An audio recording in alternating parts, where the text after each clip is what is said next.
và số con riêng trong nó màn chiến và còn chạy này chứ một tập tiếp số con bồn ngặt nghiêng trong tiền cell phone các bạn coi bây giờ tập đem túi tam hiện của bạn không trên của bạn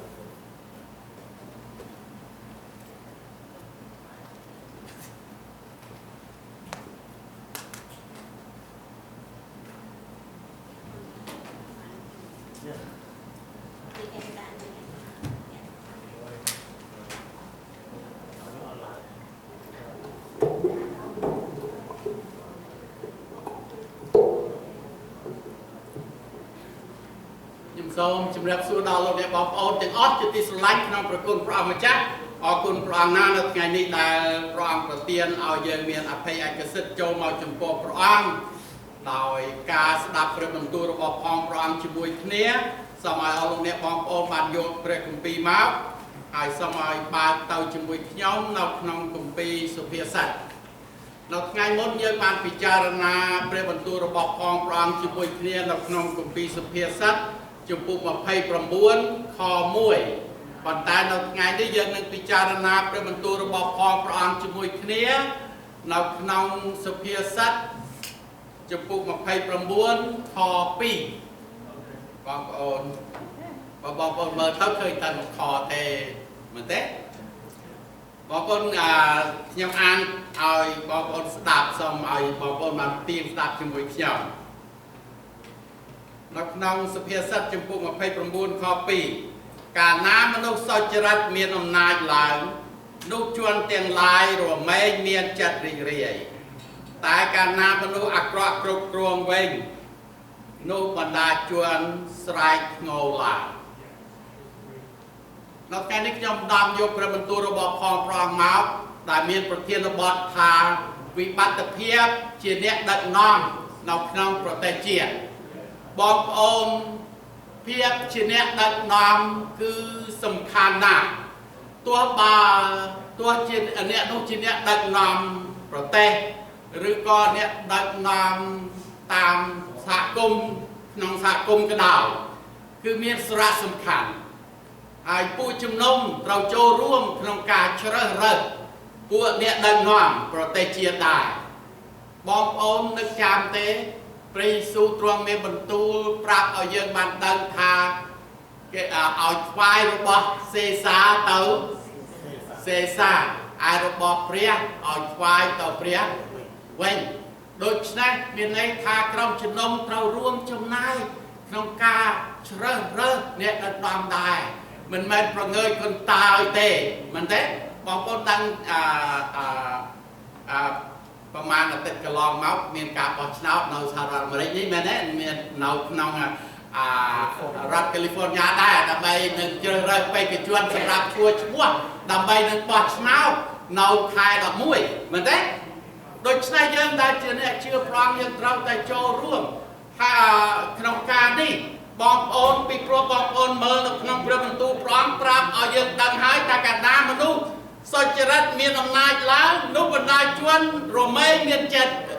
រីករាយបងប្អូនចង់មានចិត្តរីករាយទេ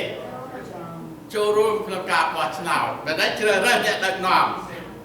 ហើយនឹងបើសិនជាអ្នកគ្រប់គ្រងនោះគាត់ជាមនុស្សអាក្រក់វិញបងប្អូនយើងយ៉ាងម៉េចស្រែកធ្ងោមែនទេយើងមានបញ្ហាដូច្នេះហើយនៅថ្ងៃនេះមានមូលដ្ឋាន4យ៉ាងដែលយើងយកមកពិចារណាជាមួយគ្នាដែលព្រះអង្គម្ចាស់ទ្រង់តម្រូវឲ្យពួកអ្នកដឹកនាំមានបងប្អូនទី1មូលដ្ឋានទី1បុគ្គលិកលក្ខណៈដែលព្រះតម្រូវឲ្យអ្នកដឹកនាំមានបងប្អូននៅក្នុងទី2យើងឃើញថាមូលដ្ឋានទី2គឺព្រះអង្គម្ចាស់គោរពចំពោះជំរើសរបស់ផងអ្នកហើយទី3មូលដ្ឋានទី3ផលវិបាកដែលព្រះបានសម្ដែងឲ្យឃើញហើយទី4មូលដ្ឋានទី4ការគ្រប់គ្រងដែលព្រះបំរុងទុកមុនពេលដែលយើងទទួលព្រះបន្ទូលសូមបងប្អូនរួមជាអធិដ្ឋានជាមួយខ្ញុំបន្តិចព្រះម្ចាស់ជាព្រះនៃកូនព្រះអង្គគុណសូមយាងវត្តមានព្រះអង្គគួងកដាលចំណោមទូបង្គំយើងខ្ញុំធ្វើជាគ្រូលើយើងខ្ញុំទាំងអស់គ្នាបង្ហាត់បង្រៀនដឹកនាំយើងខ្ញុំចូលទៅក្នុងសេចក្តីពិតក្នុងព្រះបន្ទូលរបស់ព្រះអង្គសូមព្រះអង្គមានបន្ទូលមកកាន់យើងខ្ញុំត្បិតយើងខ្ញុំដែលជាពួកចំណុំរបស់ព្រះអង្គដែលព្រះអង្គបាន បានទិញដោយសារព្រះលិខិតរបស់ផងព្រះយេស៊ូវយើងខ្ញុំទាំងអស់គ្នាប្រងព្រៀបដើម្បីនឹងទទួលព្រះបន្ទូលរបស់ផងព្រះអង្គនៅថ្ងៃនេះហើយសូមព្រះអង្គមានបន្ទូលមកកាន់យើងខ្ញុំម្នាក់ផ្ទាល់អរគុណព្រះអង្គគុណទូលសូមនៅក្នុងព្រះនាមព្រះយេស៊ូវគ្រីស្ទអាមែនអរគុណព្រះអង្គសូមឲ្យបងប្អូនបានមើលជាមួយខ្ញុំចំណុចទី1នេះជាមូលដ្ឋានទី1បុគ្គលិកលក្ខណៈដែលព្រះតម្រូវឲ្យអ្នកដឹកនាំមាននៅក្នុងខគម្ពីរបានប្រាប់ថាកាលណាមនុស្សសុចរិតមានអំណាចឡើងនោះជនទាំងឡាយមានចិត្តរីករាយបងប្អូនព្រះសពប្រហាតីនឹងរើសអ្នកដឹកនាំពីព្រោះបុគ្គលិកលក្ខណៈរបស់អ្នកដឹកនាំមានសារៈសំខាន់ជាងគុណភាពជាងសមត្ថភាពជាងជំនាញឬចំណេះរបស់ផងគាត់ទៅទៀតតើអ្វីទៅជាបុគ្គលិកលក្ខណៈដែលមានសារៈសំខាន់បើយើងមើលនៅក្នុងព្រះគម្ពីរលក្ខណៈទី1បងប្អូនអ្នកដឹកនាំត្រូវតែជាមនុស្សដែលកោតខ្លាចដល់ព្រះបងប្អូននៅក្នុងគម្ពីរសុភាសិតចំពោះ9ខ10ប្រាប់ថាសេចក្តីកោតខ្លាចដល់ព្រះយេហូវ៉ាជាដើមចមនៃប្រាជ្ញាហើយការស្គាល់ដល់ព្រះដ៏បរិសុទ្ធគឺជាយោបល់អ្នកដឹកនាំបងប្អូនទោះបើជាស្ដេចជាប្រធានាធិបតីជាច្បាយខេត្តច្បាយក្រុងច្បាយរដ្ឋក៏ដោយយើងឃើញថាត្រូវតែមានលក្ខណៈសំខាន់លក្ខណៈរបស់ផងគាត់គឺគាត់ត្រូវតែមានសេចក្តីកោតខ្លាចដល់ព្រះមែនទេពីព្រោះកាលណាគាត់កោតខ្លាចដល់ព្រះមានន័យថានោះអញជាដើមចមនៃប្រាជ្ញាគាត់មានប្រាជ្ញាហើយការដែលស្គាល់ដល់ព្រះគឺជាយោបល់ជាចំណេះដឹងដែលគាត់មានដូច្នេះលក្ខណៈទី1បុគ្គលិកលក្ខណៈទី1គឺការកោតខ្លាចដល់ព្រះឥឡូវយើងមើលពេលដែលយើងទៅជ្រើសរើសអ្នកដឹកនាំបងប្អូននៅប្រទេសនេះមានគណៈបកធំ2សាធារណរដ្ឋហើយប្រជាធិបតេយ្យណាគាត់ពីនឹងមានគណៈបកផ្សេងទៀតបងប្អូនមិនថា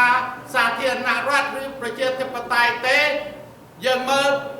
បុគ្គលិកលក្ខណៈរបស់អ្នកដែលឈួរជាបេក្ខជននោះតើគាត់កោតខ្លាចដល់ព្រះទេបើគាត់មានលក្ខណៈកោតខ្លាចដល់ព្រះបងប្អូននឹងមានយើងគាត់សង្កល់មួយឃើញហើយឥឡូវយើងមើលទី2លក្ខណៈទី2អ្នកដឹកនាំត្រូវតែជាមនុស្សសុចរិតនៅក្នុងគម្ពីរសុភាសិតនៅចិត្តនឹងបងប្អូនសុភាសិតចំពុក16ខ12បានប្រាប់ឲ្យយើងបានដឹងពីចុងខបានប្រាប់ថាត្បិតរាជបានតាំងជាប់ដោយសារសេចក្តីសុចរិតទេបងប្អូនរាជអំណាចអាចតាំងជាប់ដោយសារអីដោយសារសេចក្តីសុចរិតបងប្អូនមើលប្រវត្តិសាស្ត្ររបស់ផងជនជាតិអ៊ីស្រាអែលពេលដែលគេបានរើសតាំងស្ដេចគេឡើងបើស្ដេចណាដែលប្រព្រឹត្តសុចរិតត្រឹមត្រូវនៅចំពោះប្រណេតរបស់ផងព្រះស្ដេចនោះសោយរាជបានយូរមែនទេប៉ុន្តែស្ដេចណាដែលប្រព្រឹត្តអំពើលាមកអាក្រក់នៅចំពោះប្រណេតនៃព្រះស្ដេចនោះតាំងនៅយូរទេនឹងត្រូវទម្លាក់ចោលឬក៏មានបញ្ហាអីផ្សេងដើម្បីនឹងតាំងស្ដេចផ្សេងដទៃទៀតហើយបងប្អូនដឹងហើយនៅក្នុងចក្រភពនៅលើពិភពលោកមានចក្រភពច្រើនណាស់តែយើងមើលឃើញមុនដំបូងដែលយើងដឹងថាអ្នកដែលចក្រភពដែលធំជាងគេគឺបាប៊ីឡូនដែលគឺថានឹងគាត់នឹងនៅស្ថិតស្ថេរនៅប៉ុន្តែបាប៊ីឡូនស្ថិតស្ថេរទេអត់ទេព្រោះអត់មានសេចក្តីសុចរិតនៅអត់មានការកោតខ្លាចដល់ព្រះនៅទីនោះហើយផុតពីបាប៊ីឡូនមកដល់ចក្រភពពើស៊ីមេឌីពើស៊ីយើងមើលទៅឃើញថាដូចមានអំណាចណាប៉ុន្តែស្ថិតស្ថេរនៅទេអត់ទេមែនទេអត់ស្ថិតស្ថេរនៅទេហើយបន្ទាប់ពីពើស៊ីមកដល់ចក្រភពក្រិចមែនទេក្រិចបានមកដល់ដែលបងប្អូនស្គាល់ Alexander the Great នោះដែលគាត់វាយយកពិភពលោកចំនួនដើមនោះហើយពេលដែលក្រិចបានមកដល់ hai phía xa nó không công pí có cái bọ prai kia nó nhạt máy có phía xa cái tài vì pro cái tây cái miệng ông nát đâu chấm non đâu sát xe đâu tết pro tây cái mà đấy hai coi máu rôm sát xe đâu tết nó chấm non presus chặt cái phốc rôm này miệng ông nát miệng ông nát nó lên bị phốc lầu sát xe đâu tết mà đấy bàn rồi lôm rồi liền tàu hai sọc cái đấy miền mà hàm nai của màn rồi bị phồng lầu bắt bay buồn mà đấy miền là dân miền nào sản xuất làm đấy mà đấy được sự sản xuất làm đấy chia mà hàm nai muối mà đấy hai nâu ở tây chân hai nâng Russia hai nâu Europe ta miền đồng nai ta con tai bom ôn bọn này đang nomประเทศจีนอดเกาคลายอดประพฤติสิ่งใดสัจรัตนประเนตเปรียเตอดสถัดสเตนเตบอมโอนออกุลปรางนาแต่สอบไงดอกน้องสหรัฐอเมริกาเมียเนี่ยเกาคลายดอกเปรียมาเต้บานที่ยังสถัดสเตต่อสอบไงคนใต้บอมโอนส้มนึกจำทำห้ามนายเซ็งเราหรือล่มมาเต้เราจงกระห้าวปีปลัวยังเมื่อขนมเปรี้ยวบรรทุกรางโดยใช้ปกติเล็กนาร์บอลเนี่ยดังน้ำสำคัญนะแต่บอมโอนเชื่อเรื่องเอาพวกเจเนียดำนางพวกเจเนี่ยประมุขระบบพองเอาลงเนี่ยบอมโอนเกตเราตายเจเนียแต่เข้าคลายดอกเปรี้ยวเกตเราตายเจียมนุษย์สัจไรหายเกตเราตายเจียเนี่ยดังน้ำเจียมนุษย์แต่เมียนพระญานกน้องกบีสุเพียสัตจุปุปรำใบคอดอกปีดอกคอดอกประมุยบานปราบเอาเยินบานดังทาปรองมีประตูทาอันเกียตัวปราญญาอันยกกำเนิดเวียนไว้ตกเจริญเน่าระบาอ่านก่อเมียนจำนายแจพิจารณาบอกอ้อมปราญญาสำคัญเหมือนเต้เดี๋ยวดังน้อมเราแต่เมียนปราญญานี่คือปราญญาได้มาออกปีเปรียมันแม้แต่ปราญญาเราเลิกพันใดเด้แต่ปราญญาได้มาออกปีเปรียหายปีปราธการช่วยกำนัดเจริญบอกของอันรวมเตียงกาเตียงออดอาเมียนประยาวทองอันเจตุโยบอลก็เมียนอัตรตายพวกมหาสัตว์ซอยเรียกหายพวกเมียนบรรดาสักก็สำไรใส่กระไดยุติทัวดอยสาอันพวกเนี่ยกรุบกรวงหนึ่งพวกเมียนประโกดพวกหนึ่งออดเตียงจะวายนกพันใดก็กรุบกรวงดอยสาอันได้ให้นกน้องคอคุณพี่บังปรับเอาเยินบันนั่งเอาปีกาถึงอ่อนนี่หายบองโอนนึกจับเป๊ได้เปรียบรวมบานเรื่องฮาวดาวซาลโมเปนุปรางตรวงบานซัวดาวซาลโมนหายปรางเอาซาลโมนโซมปรางที่พระซาลโมนบานสร้างซองประวิเฮียมัวอย่างสแกมสกายเหมือนเด้หายโดยชนะหายยังเคยขับรางอนุญาตเอาซาลโมนโซมดอกพระองค์เป็นลูกซาลโมนบานโซมพระองค์ทาโซมพระประเตียนเอาตุบังกุมเมียนปราญญานั่งโยบว่าดำใบเอาตุบังกุมปานเจนโจนามมุกประเชียชวนนี่ตบัดตาเมียนเนี่ยไอ้น้าอายหนึ่งกรุกกรวงเลยเรียกระบอดตรวงแต่เมียนชาวเตียงมาแลกเต่าป่าซาลโมนปราบทาเรียกสายจะเรียกระบบพองเปรี้ยมันพบก็ได้พอแต่ปรองบันระหาวก็เอาช่วยที่เนี่ยตรงคร่วงโดยใช้สมปรองปเตียนปลายหญ้ายกบอลในทางจำนายดันเอากวาดดำใบเอากวาดบาดดับน้องประเจียชวนถึงอ่อนนี่ออกคนปรองหายมวยเตี้ยปองโอนโดยใช้บุคลิกเละหน้าคือเมียเละเมียนเละขนาดสำคัญนะสำหรับเนี่ยก็ดักนอมตีมวยไม่เอากับลายดอกเปรี้ยเนี่ยได้เจียมนุษย์สัจรัตเจียมนุษย์ได้เมียนปลายหญ้าหายมวยเตี้ยเนี่ยดักน้อมได้เมียนเทียบสมอตรองบอกว่าบอกซะเนี่ยดักน้อมนามันสมอตรองที่ก็เหาะยืนวิ่งก็บอกสนาวเลยที่ก็เชื่อเรื่องที่บอกว่าเชื่อเรื่องบ้านมันแต่บองโอนให้จะจับโง่เหมือนได้ปนตายบองโอนสมนึกจับ ตอนนี้ដឹกនាំអត់មានភាពស្មោះត្រង់ទេនៅក្នុងគម្ពីរសុភាសិតចំពោះ20ខ28ប្រាប់ថាប្រាប់សេចក្តីមេត្តានិងសេចក្តីទៀងត្រង់រមែងការពារស្ដេចនៅក្នុងនេះសេចក្តីមេត្តានេះបងប្អូនមើលភាសាអង់គ្លេសនិយាយពី love ហើយនឹងសេចក្តីទៀងត្រង់នេះនិយាយអំពី faithfulness មានន័យថាជំនឿស្មោះត្រង់រមែងការពារស្ដេចហើយបល្ល័ង្ករាជគាត់ស្ថិតស្ថេរនៅដោយសារសេចក្តីសប្បុរសដែរពេលដែលស្ដេចមានសេចក្តីស្រឡាញ់ស្ដេចមានសេចក្តីជំនឿស្មោះត្រង់នោះយើងឃើញថានោះឯងការពារស្ដេចហើយនឹងបល្ល័ង្ករាជឲ្យស្ថិតស្ថេរនៅបល្ល័ង្ករាជស្ថិតស្ថេរនៅដោយសារខនេះប្រាប់ថាដោយសារសេចក្តីសប្បុរសបងប្អូនមើលក្នុងភាសាអង់គ្លេសប្រាប់ឲ្យយើងបានដឹងថាដោយសារសេចក្តីស្រឡាញ់ដូច្នេះបល្ល័ង្ករាជស្ថិតស្ថេរនៅមានន័យថារាជរបស់ផងអ្នកនោះនឹងស្ថិតស្ថេរនៅដោយសារគាត់មានចិត្តស្មោះត្រង់នឹងឯងទៀងត្រង់ស្មោះត្រង់អរគុណព្រះអង្គហើយនៅក្នុងគម្ពីរយូហានចំពោះ8ខ44ប្រាប់ឲ្យយើងបានដឹងវាផ្ទុយពីដូចស្មោះត្រង់ផ្ទុយពីនឹងវាកុហកមែនទេហើយព្រះយេស៊ូវមានបន្ទូលថាអ្នករាល់គ្នាមានអរសាតាំងជាអីជាឪពុកហើយវារាល់គ្នាធ្វើតាមតណ្ហាដែលកប់ដល់ចិត្តឪពុករបស់វាជាអ្នកសម្លាប់គេតាំងពីដើមមកវាមិននៅជាប់ក្នុងសេចក្តីពិតដោយព្រោះគ្មានសេចក្តីពិតក្នុងវាទេ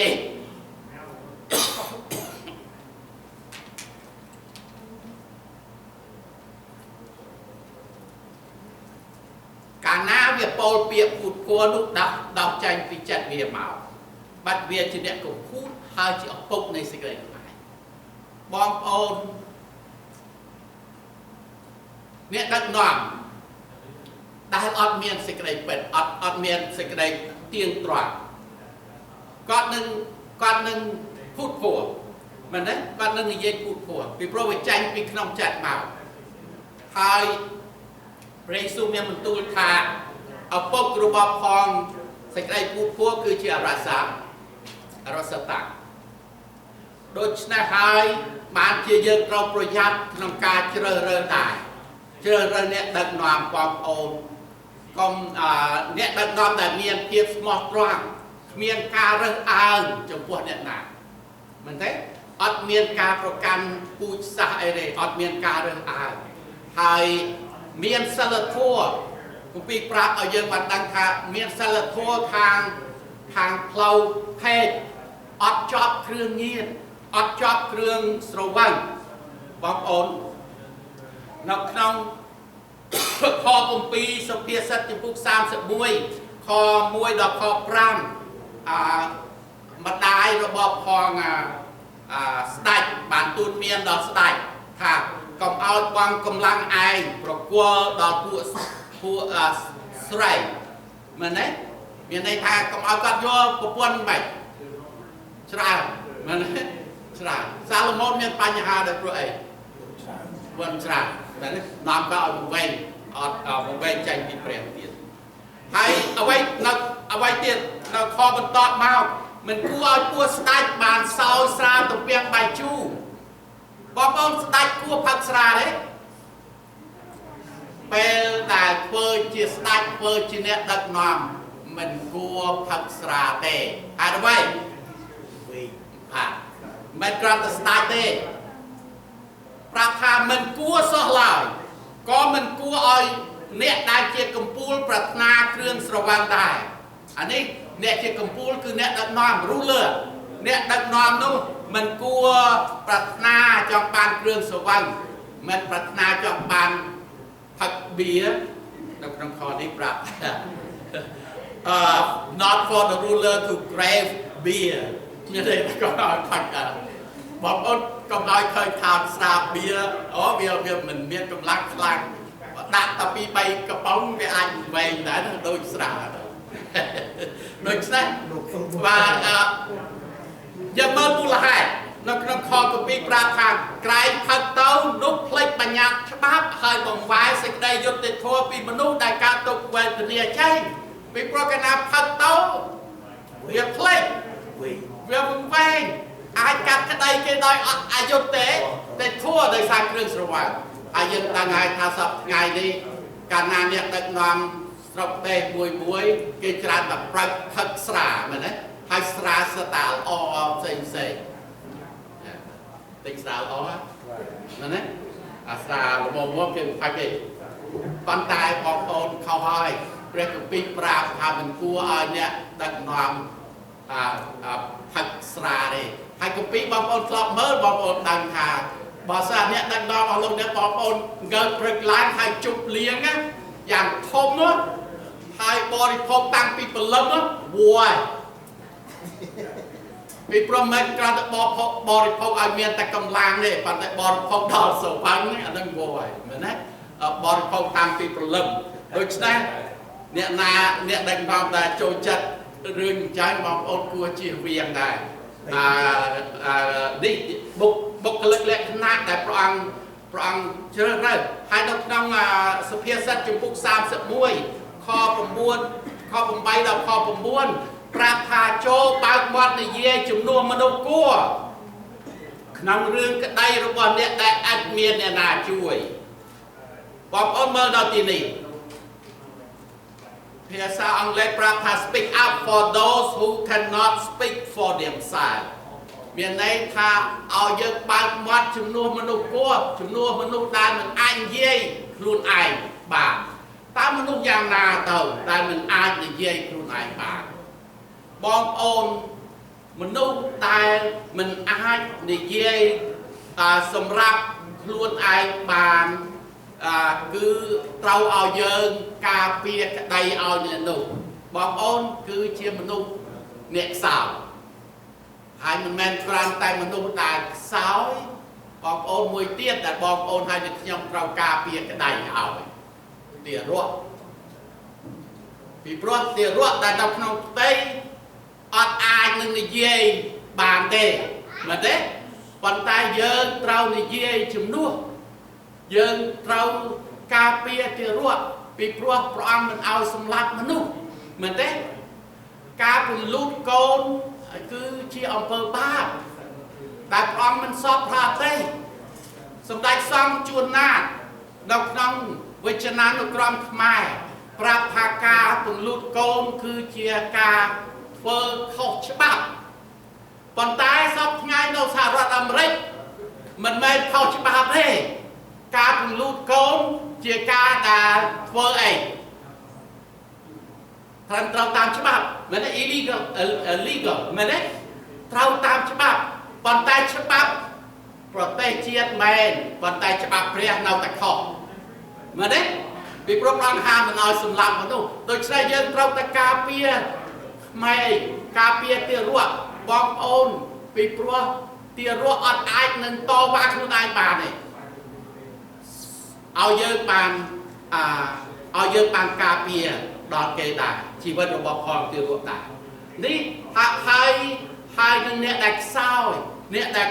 សត់ខ្សោយឲ្យយើងបានជួយការពារក្តីនៅក្នុងខគម្ពីរប្រាប់ថាហើយសម្រាប់សេចក្តីយុត្តិធម៌ដល់មនុស្សកំសត់ទូរគតហើយមនុស្សក្រលំបាកដែរឲ្យយើងបានការពារមនុស្សតបក្រមនុស្សកំសត់ទូរគតដែរអរព្រគុណព្រះអង្គនេះឯងជាបុគ្គលិកលក្ខណៈដែលអ្នកដឹកនាំត្រូវមានមែនទេយើងជ្រើសរើសអ្នកដែលមានដែលកាត់ខ្លាចដល់ព្រះដែលជាមនុស្សសុចរិតមនុស្សមានប្រាជ្ញាមនុស្សដែលមានភាពស្មោះត្រង់ហើយមនុស្សដែលមិនរើសអើងមែនទេមនុស្សដែលមានសិលធម៌ល្អមនុស្សដែលការពារអ្នកខ្សោយការពារទារកដែលនៅក្នុងផ្ទៃដែរហើយទី2យើងមើលចំណុចទី2មូលដ្ឋានទី2ព្រះអង្គម្ចាស់គោរពចំពោះជំរើសរបស់ផងនេះបងប្អូនបើយើងមើលនៅក្នុងខនេះទោះបងប្អូនហើយនឹងខ្ញុំជ្រើសរើសខុសក៏ដោយព្រះអង្គ respect ព្រះអង្គគោរពយើងមែនទេប៉ុន្តែបងប្អូនមើលនៅក្នុងគម្ពីរហូសេ ហូសេចំពោះកា8ខ4ប្រាប់យ៉ាងម៉េចទោះបើគេបានតាំងស្ដេចឬពួកច្បាយឡើងដោយមិនមែនដោយសារអញដោយសារទ្រព្យទេព្រះអង្គមិនបានជ្រើសរើសប៉ុន្តែយើងជ្រើសរើសខ្លួនយើងហើយនៅក្នុងខ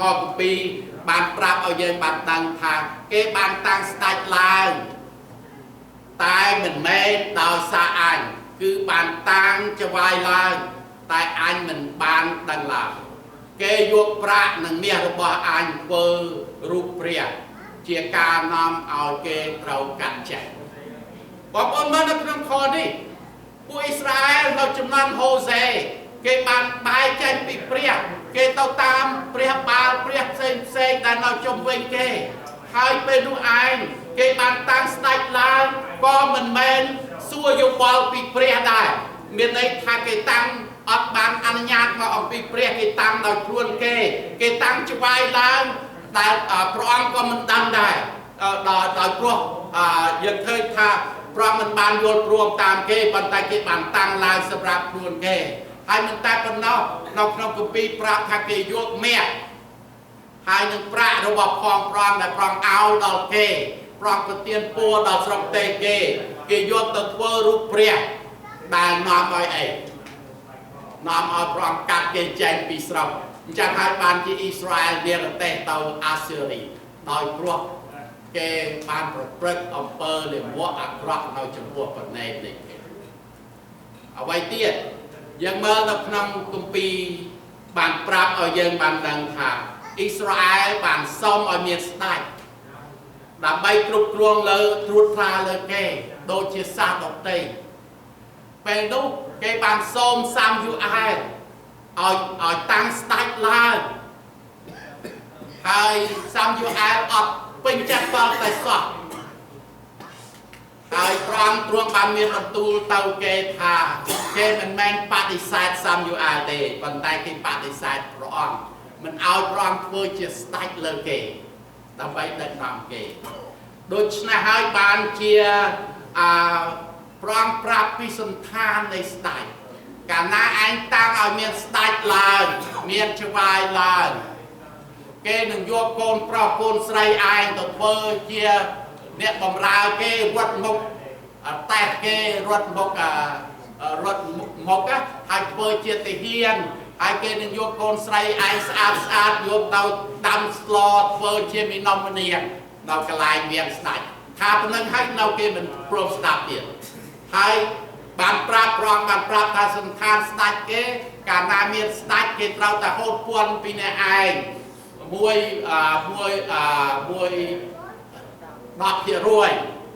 ដើម្បីនឹងគត់គង់ឲ្យអ្នកបម្រើរបស់ស្ដេចនោះហើយកាលណាឯងមានបន្ទុកធ្ងន់ហើយស្រែករួបអំពាវរួបប្រងជួយប្រងថាប្រងស្ដាប់ទេពីព្រោះគេចង់បានអញ្ចឹងហើយពួកអ៊ីស្រាអែលបាននិយាយថាទេយើងចង់មានស្ដេចដូចជាសាសដទៃដែរដើម្បីដឹកនាំយើងចេញចូលទៅច្បាំងដូចជាសាសដទៃដូច្នេះហើយព្រះអង្គអនុញ្ញាតឲ្យគេមានស្ដេចមែនទេប៉ុន្តែព្រះអង្គមានបន្ទូលថាកាលណាគេស្ដេចធ្វើទុកបៀតបៀនគេគឺព្រះអង្គអត់ស្ដាប់គេទេកាលណាគេធ្ងោព្រះអង្គអត់ស្ដាប់គេដូច្នេះបងប្អូនសូមនឹកចាំកាលណាយើងជ្រើសរើសអ្នកដឹកនាំខុសហើយធ្ងោទៅព្រះអង្គមិនស្ដាប់យើងទេពីព្រោះយើងជ្រើសរើសយើងឃើញថាព្រះអង្គគោរពចំពោះការជំរើសរបស់ផងយើងហើយមួយទៀតបងប្អូនមើលមួយទៀតបងប្អូននៅក្នុងខពីប្រាប់ថាគេបានបោះបង់ចោលព្រះមិនឲ្យធ្វើស្ដេចលើគេហើយគេនឹងអំពាវនាវរួមទ្រាំតែព្រះអង្គមិនព្រមស្ដាប់ទេហើយឥឡូវយើងមើលមូលដ្ឋានទី3ផលវិបាកដែលព្រះបានសម្ដែងឲ្យឃើញគម្ពីរប្រាប់ថាតែសុភាសិតប្រាប់សុភាសិតចំពោះ29ខ2ថាតែកាលណាមនុស្សអាក្រក់គ្រប់គ្រងនោះបណ្ដាជនស្រែកធ្ងោវិញបងប្អូនការជ្រើសរើសស្ដេចឬអ្នកដឹកនាំប្រទេសជាតិដែលខុសមិនត្រឹមត្រូវនឹងនាំឲ្យ គេស្រែកងនេះជាផលវិបាកដែលមានហើយបងប្អូនមើលនៅគៀននឹងនៅក្នុងខកពីបានប្រាប់ឲ្យយើងបានដឹងនៅទីនេះថាបើកាលណាមនុស្សអាក្រក់បានតាំងឡើងនោះបណ្ដាជនទាំងឡាយនាំគ្នារំនាំគ្នាពួនខ្លួនវិញ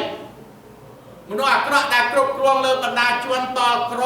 នោះធៀបដូចជាសិង្ហដែលក្រហឹមកំហែងហើយដូចជាខ្លាឃ្មុំដែលកំពុងតែស្វែងរកអាហារចង្វាយណាដែលខ្វះយោបល់នោះតែសង្កត់សង្កិនជួនជាយ៉ាងខ្លាំងបងប្អូនមើលនៅនេះប្រាប់ថាមិនគ្រាន់តែស្រែកស្គរទេបើយើងរើសអ្នកដឹកនាំអាក្រក់នាំគ្នារត់ពួនហើយកាលណាមនុស្សអាក្រក់អ្នកដឹកនាំអាក្រក់គេគ្រប់គ្រងគេសង្កត់សង្កិនអ្នកក្រហើយគេសង្កត់សង្កិនប្រៀបដូចជាអីដូចជាសិនដែលប្រហឹមកំហែងហើយដូចជាខ្លាឃ្មុំដែលរកស្វែងរកអីអាហារហើយចង្វាយណាដែលអត់មានយោបល់មានន័យថាគាត់អត់មានយោបល់គាត់តែងតែសង្កត់សង្កិនជួនជាយ៉ាងខ្លាំងហើយបងប្អូនបើយើងមើលនៅក្នុងជំពូក28ជំពូក29ប្រាប់យ៉ាងច្រើនពីការហ្នឹងប៉ុន្តែខ្ញុំអត់មានពេលទេខ្ញុំគ្រាន់តែយកខខ្លះដូចជានៅក្នុងជំពូក29នេះខ4ក៏បានប្រាប់ថាតែស្ដេចណាសង្កត់សង្កិនយកដង្វាយបងប្អូនសង្កត់សង្កិនយកដង្វាយនេះគឺនិយាយអំពីស៊ីសំណោសុកប៉ាន់ណាហើយនៅក្នុងខនេះប្រាប់ឲ្យយើងបានដឹងខ4ប្រាប់ថាស្ដេចណាដែលស្ដេចរមែងតាមនគរឲ្យមកមួនដោយសេចក្តីយុត្តិធម៌តែស្ដេចណាដែលសង្កត់សង្កិនយកដង្វាយនោះនឹងធ្វើឲ្យស្រុកវិនាសវិញបងប្អូនធ្វើឲ្យស្រុកវិនាសហេតុហើយដោយសារការស៊ីសំណូកសុកប៉ាន់នឹងឯងហើយអ្វីទៀតនៅក្នុងខ12ក៏បានប្រាប់នៅក្នុងខ12នៅជំពូក29ហ្នឹងសុភាសិតខ12ប្រាប់ថាបើអ្នកគ្រប់គ្រងតែងស្ដាប់ពាក្យភូតភ័រនោះពួកអ្នកបម្រើរបស់គេក៏ជាមនុស្សអាក្រក់ដែរមានន័យយ៉ាងម៉េចនៅក្នុងខនេះបើអ្នកគ្រប់គ្រងស្ដាប់មានន័យអ្នកដឹកនាំស្ដាប់ពាក្យភូតភ័រមានន័យថាស្ដាប់ដំបូន្មានអ្នកភូតភ័រដូចនៅចំណោមកូនសាឡូមោននោះគាត់ស្ដាប់ពួកក្មេងៗថាមែនទេពួកអ្នកជួយគំនិតក្មេងៗនោះថាហើយពេលដែលគាត់បាន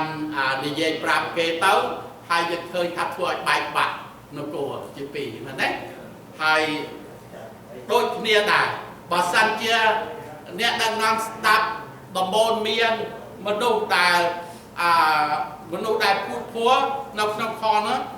ស្ដាប់ពាក្យអ្នកភូតភ័រហើយអ្នកបម្រើនោះក៏ជាមនុស្សអាក្រក់ដែរមិនជាមនុស្សល្អទេមែនទេបានជាឲ្យគំនិតយ៉ាងដូចនេះដូច្នេះហើយបានជាបើយើងមើលនៅទីនេះបងប្អូនមិនគួរឲ្យយើងរើសអ្នកដឹកនាំដែលអាក្រក់ដែលលោភលន់ស៊ីសំណូកអ្នកដែលមិនរកយុត្តិធម៌ឲ្យពួកគាត់តបក្រឬក៏ស្ដាប់ពាក្យរបស់អ្នកភូតភ័រទេនេះគួរប្រយ័ត្នក្នុងការដែលជ្រើសរើសឥឡូវយើងមើលចុងក្រោយជាមូលដ្ឋានទី4ការគ្រប់គ្រងដែលព្រះបំរុងទុកនៅក្នុងគម្ពីរអេសាយជំពូក40បងប្អូនមើលនៅក្នុងខនេះទ្រាំទម្លាក់ងារពួកអ្នកគ្រប់គ្រងក៏ធ្វើឲ្យចៅក្រមទៅជាឥតប្រយោជន៍បងប្អូនសូមនឹកចាំថាព្រះនៃយើងព្រមជាអ្នកគ្រប់គ្រងលើទាំងអស់ឋានសួគ៌ជារបស់ផងព្រះអង្គផែនដីជារបស់ផងព្រះអង្គទោះបើអ្នកដឹកនាំសុចរិតឬទុច្ចរិតក៏ដោយព្រះអង្គនឹងតម្រង់តាមបំណងប្រាថ្នារបស់ផងព្រះអង្គបាទជាឲ្យយើងអធិដ្ឋានកាលណាអ្នកដឹកនាំណាជាប់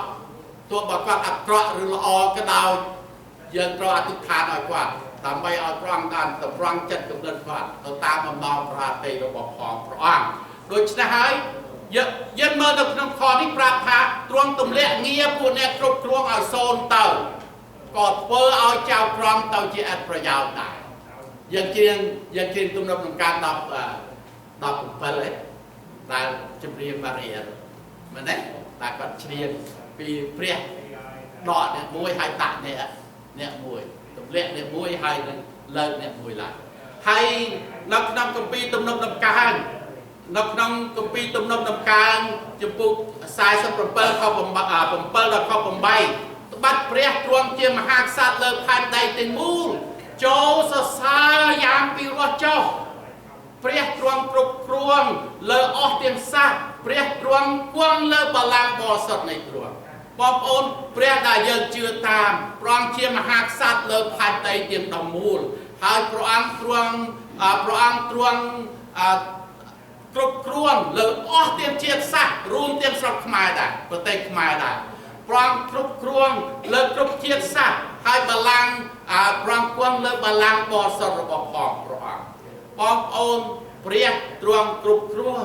ហើយព្រះយេហូវ៉ាទ្រង់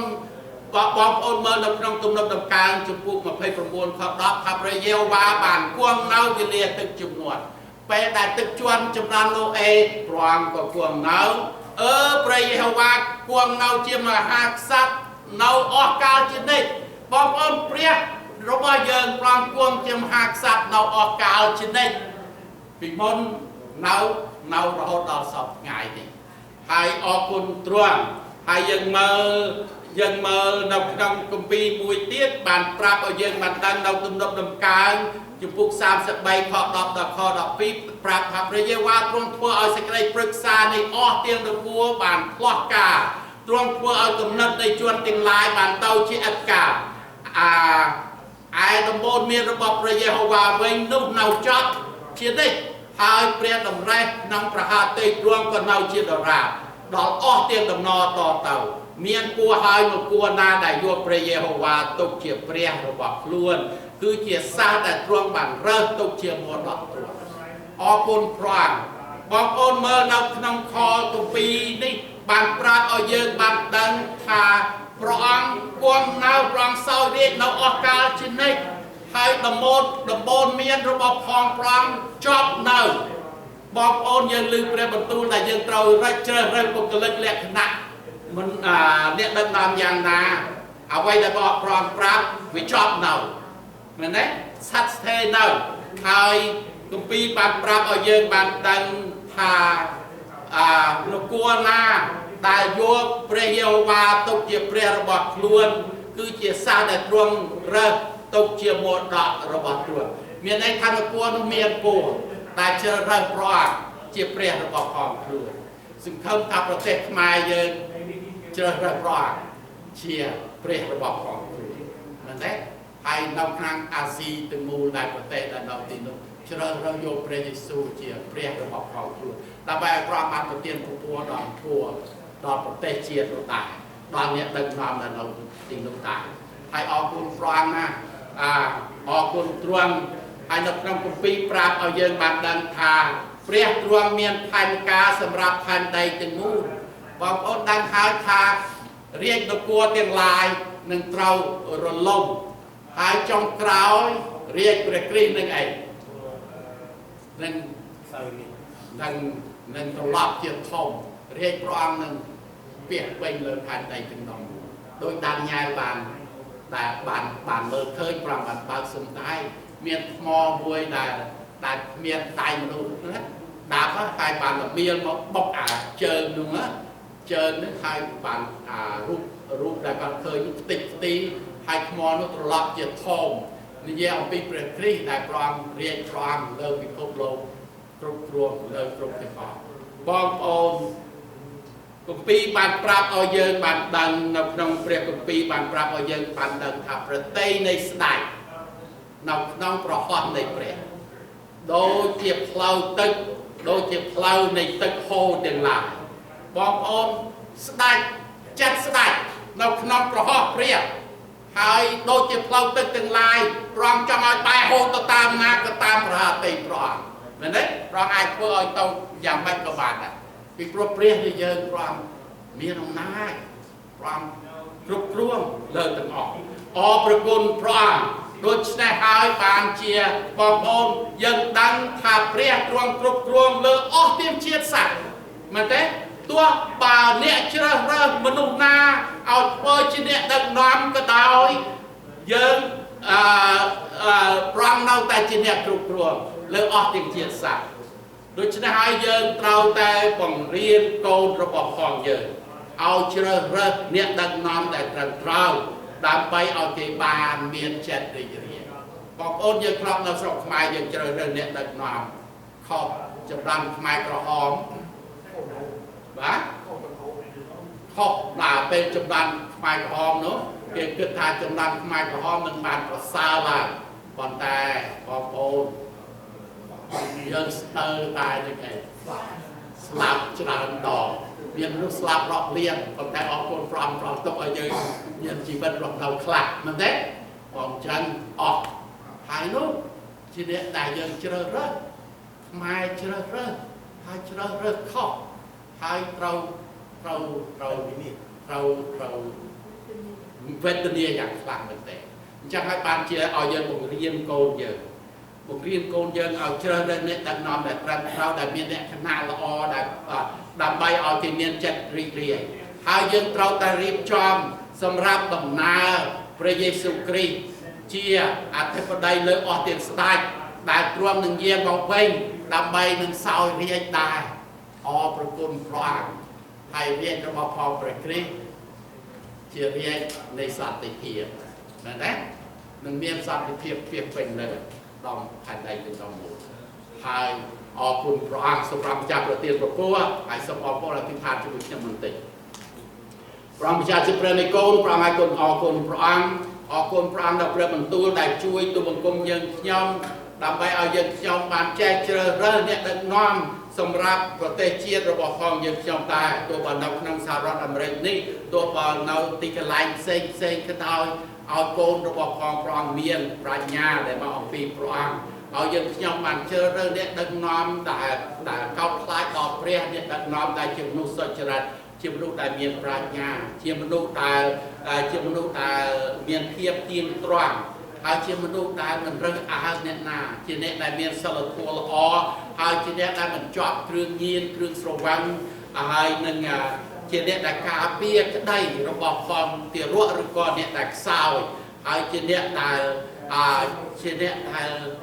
ស្រឡាញ់សេចក្តីសុចរិតហើយនឹងយុត្តិធម៌គុណអរគុណព្រះអង្គហើយគុណអរគុណទ្រង់ណាស់សូមឲ្យព្រះបន្ទូលថ្ងៃនេះបានជាទីដាស់តឿនចិត្តយើងខ្ញុំទាំងអស់គ្នាឲ្យយើងខ្ញុំបានប្រឹងប្រៀបមានចំខ្លួនជាស្រេចសម្រាប់ដំណើរដែលព្រះអង្គយាងមកវិញដើម្បីសោយរាជពីព្រោះព្រះអង្គជាអធិបតីលើអស់ទាំងស្ដេចហើយព្រះអង្គនឹងមកសោយរាជនៅផែនដីនេះហើយយើងខ្ញុំនឹងសោយរាជជាមួយនឹងព្រះអង្គទូលសូមនៅព្រះនាមព្រះយេស៊ូវគ្រីស្ទអាមែនអរគុណព្រះអង្គហើយយើងនៅកម្មវិធីមួយទៀតបងប្អូន